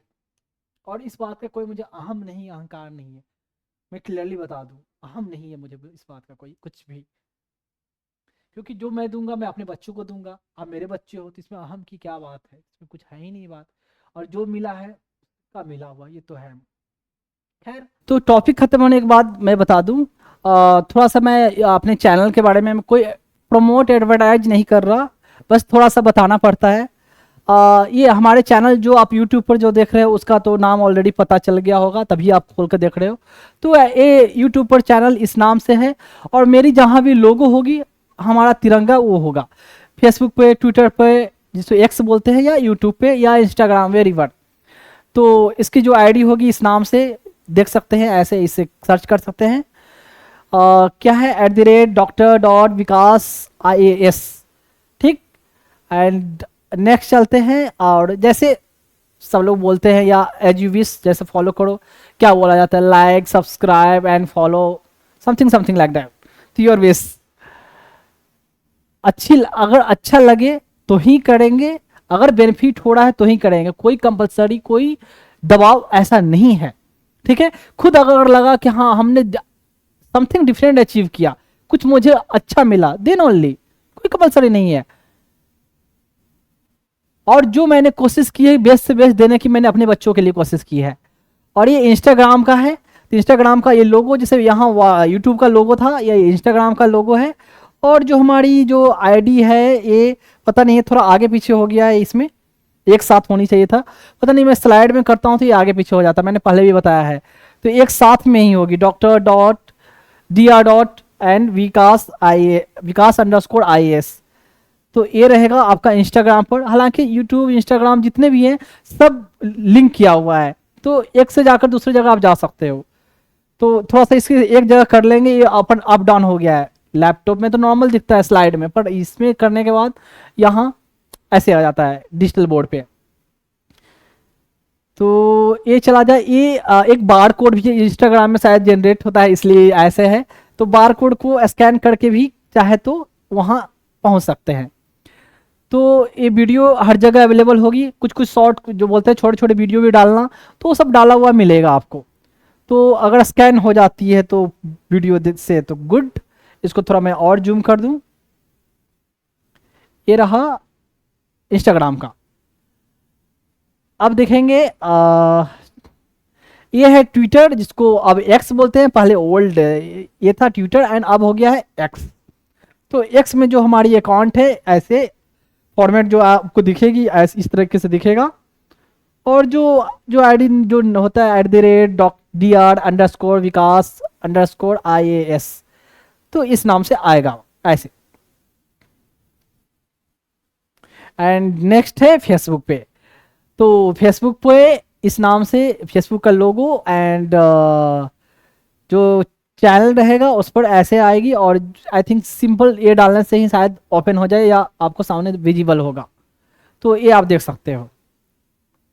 ठीक है, और चलते हैं लास्ट, थोड़ा अजीब सा लगता है बोलने में, पता नहीं। ये है बारकोड, एंड मैंने जो पर्पस बताया किन बच्चों के लिए मैं ये कलेक्ट कर रहा हूँ। मैं एक बात बता दूं कि जिन बच्चों के लिए मैं कलेक्ट कर रहा हूँ ना, वो ऐसा नहीं है कि वो ऑर्फेंज रहेंगे, उनको मैंने अपनाया है। तो एज ए उन बच्चों का सिर्फ सिर्फ जैसे मैं बता दूं, कोई अपने बच्चों को पालता है, कोई बाप अपने बच्चों को पालने के लिए मेहनत करता है, ठीक है। तो बस बेसिकली वही है कि मैं उन बच्चों को अपने पालने के लिए मैं ये मेहनत कर रहा हूँ। तो उन बच्चों का सिर्फ मैं बाप ही नहीं हूँ, मैं उन बच्चों का माँ भी हूँ, दोनों हूँ। तो सोचे मुझे उससे कितनी ज़्यादा मेहनत करनी पड़ेगी, ठीक है। कोई मैं एनजीओ, मैं क्लियरली कर दूं कि मैं कोई एनजीओ नहीं चला रहा हूँ, कि एनजीओ अगर चलाऊंगा तो पर्पस तो वही हो गया, बात तो वही होगी कि बच्चे ऑलरेडी तो कोई अनाथालय एनजीओ कोई चला रही है, तो वहां से लाके मैंने फिर से यहाँ अनाथालय में झोंक दिया। तो ये कोई एनजीओ नहीं है, ये मेरे बच्चे होंगे, तो इसलिए उनके लिए मैं लोगों से डोनेशन नहीं मांग रहा हूँ। मैं जिनसे भी मांग रहा हूँ एज फी मांग रहा हूँ, एज गुरु दक्षिणा बोले वो मांग रहा हूँ, ना कि डोनेशन की बात मैंने की है। तो मैं अपने बच्चों के लिए एज बाप की तरह, एज बाप है नहीं, सिर्फ बाप एंड माँ दोनों की तरह मैं उनके लिए मेहनत कर रहा हूँ, ठीक है, उनके नरिशमेंट के लिए, और उनके लिए मैं फंड रेज कर रहा हूँ, पैसे कलेक्ट कर रहा हूँ। तो ये पर्पस है, ना कि है कि डोनेशन मांगना या चंदा मांगना उन बच्चों के लिए, बिल्कुल नहीं। तो ये क्यूआर कोड है, गूगल पे का है, शायद आपको दिख जाए, स्कैन हो जाएगी वीडियो से, नहीं होती है तो फिर कोई बात नहीं, नीचे यूजर कुछ यूपीआई आईडी मैंने ऐसे मेंशन कर दिया है, ये योर विश, ये है यूपीआई आईडी एंड थोड़ा बड़ा account number and IFC code. तो मैं बोल दूं यूपीआई आईडी क्या है, विकास VIKSH JIP जिपमड JIPMER जिपमड @OK axis. ऐसे मैंने ऐसा बनाया नहीं, अपने आप ऑटोमेटिक ऐसे आ जाता है। एंड अकाउंट नंबर जो मेंशन है 9200100216200810, मुझे भी कोई अपना अकाउंट नंबर याद नहीं था, मैं बता दूं। एंड IFC कोड वो भी मुझे याद नहीं है, वो भी है UTIB 003494, सॉरी 000 है, UTIB 003494, ये IFC कोड है। तो पर्पस बता दिया, आपकी विश बता दिया, जो भी हो, बाकी ये यहाँ तक ये, और फिर आगे धीरे धीरे ऐसे नेक्स्ट चैप्टर पर मैं चलता रहूँगा। तो ऑलरेडी मैंने कवर किया है, बताया है। एक बात और, पॉलिटी में आपको ज़्यादा कनेक्शन मिलेगा, एक चैप्टर से का लिंक बहुत से, पर जब मैं इकोनॉमिक्स पढ़ाऊंगा ना, उसमें रिलेटिवली थोड़ा कम लिंकिंग रहेगा, पर जहां लिंक रहेगा मैं थोड़ा थोड़ा इंट्रोडक्शन देकर चला आगे बढ़ूंगा। पर पॉलिटी में बहुत ज़्यादा लिंक है, तो एक चैप्टर के साथ बहुत सारे मल्टीपल चैप्टर कवर हो जाते हैं, ठीक है, क्लियर। तो डरना नहीं है, धीरे धीरे सब चीज़ हो जाता है, शांति से ध्यान से पढ़ना है। और मैंने ऐसे पढ़ाया है कि यहाँ तक कि बच्चा तक मैंने ऐसे पढ़ाया कि अगर 10th क्लास का बच्चा हो, अगर वो टाइम दे, ध्यान से देखे, आराम से फोकस करे, तो वो आसानी से समझ सकता है, ठीक है। तो आपको इसमें आपको सिर्फ इंटेलिजेंट की जरूरत नहीं है, साथ में आपको इसके लिए क्या है, पेशेंस की जरूरत है, कि आप ध्यान से सुनो, बैठो, पढ़ो, तो ही आप समझ सकते हो, ठीक है। तो मैंने हर पहलू को जो मैंने बताया है कि हर एस्पेक्ट को मैंने कवर की है। तो यहाँ तक इतना, बाकी बहुत सारी डिटेल बाकी जब बीच बीच में तो आते ही रहता है, तो आगे मैं बताते रहूँगा, या अभी जो बताते रहूँगा ऑलरेडी कवर हो चुका है, मैं बता चुका हूँ पहले भी कि ऑफलाइन ऑलरेडी मैंने ऑलमोस्ट खत्म कर दिए है, पर ऑनलाइन जो कंटेंट है वो अब आपको अवेलेबल हो रहा है ऑनलाइन के फॉर्म में, क्लियर है। तो अभी तो पॉलिटी वाली मिलेगी आपको, बाद में उसके बाद आपको इकोनॉमिक्स की क्लासेस मिलेगी आपको ऑनलाइन फॉर्म में।